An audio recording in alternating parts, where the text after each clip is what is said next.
అందరికీ నమస్కారం. Welcome to MSK talks.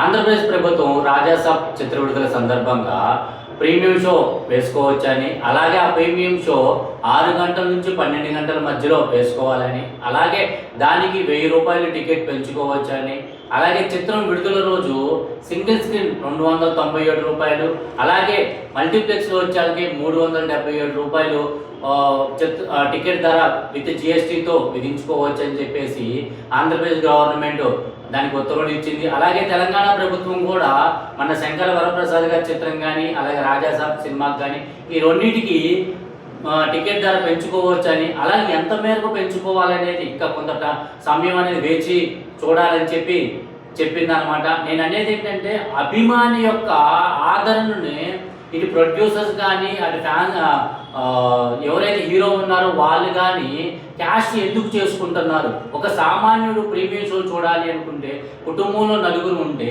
4x1000 ₹4000, అలాగే ట్రాన్స్పోర్టేషన్ ఛార్జెస్, అలాగే ఫుడ్ దాదాపు సుమారు 1000 ఎక్స్ట్రా పడి మొత్తం ₹5000 ఒక ప్రీమియం షోకి వెచ్చించడానికి సామాన్యుడు ఇలా థియేటర్కి రావాలి అనుకుంటే రేట్లు అనేది ఆకాశానికి హద్దులు అంటుతున్నాయి అనమాట.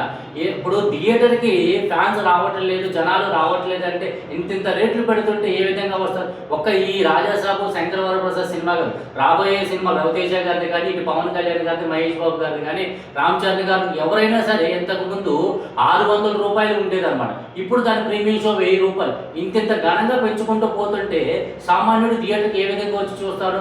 అలాగే ఎవరైతే హీరో ఉన్న రెమ్యూనరేషన్, ప్రొడ్యూసర్ యొక్క రెమ్యూనరేషన్, విఎఫ్ఎక్స్, గ్రాఫిక్స్, దీని అంతటికి ఎంత ఖర్చు అవుతుంది, మేము దీనికి అందుకని ఎంత టికెట్ రేటు పెంచుకుందాం అని చెప్తున్నారు కదా. అసలుకి ఈ గ్రాఫిక్స్ ఇంత అమౌంట్ బడ్జెట్ పెట్టకోకుండా సామాన్యంగా ఒక లవ్ స్టోరీ, ఒక ఫ్యాక్షన్ స్టోరీ తీసుకుంటే ఇంతకుముందు చిత్రాలు ఆడలేదా? ఇంతకుముందు జనాలు రాలేదా? మీరు ఇంత టెక్నాలజీ పెరిగిన తర్వాత ఆన్లైన్లో ఫస్ట్ సినిమా విడుదలైతే సాయంత్రానికి ఆన్లైన్లో వస్తుంది. మీరు ఈ టెక్నాలజీని ఉపయోగించి దీన్ని కంట్రోల్ చేసి టికెట్లు తగ్గించి మీరు ఎప్పుడైతే జనాలని థియేటర్కి రప్పిస్తారో అప్పుడు ఆటోమేటిక్గా మీకు రెవెన్యూ అనేది పెరుగుతుంది కదా. మీరు ఇంత రేట్లు పెట్టడం వల్ల జనాలందరూ ఆన్లైన్కి అలవాటు పడిపోతున్నారు. మీరు రెవెన్యూ అనేది ఈ విధంగా తగ్గిపోతుంది. మీరు టెక్నాలజీని ఉపయోగించి అటు తగ్గించి జనాలను ఇటు రాబట్టే విధంగా చూసుకోవాలి తప్ప మీరు ఇంత ఘనంగా రేట్లు పెంచుకుంటే సామాన్య జనాలు అనేది థియేటర్కి రావడం చాలా ఇబ్బందికరంగా ఉంది. ఇప్పటికైనా మూవీ అసోసియేషన్ కానీ, గవర్నమెంట్ కానీ దీనిపై ఒకసారి చర్య తీసుకోవాలని మనస్ఫూర్తిగా కోరుకుంటూ జై భారత్, జై హింద్.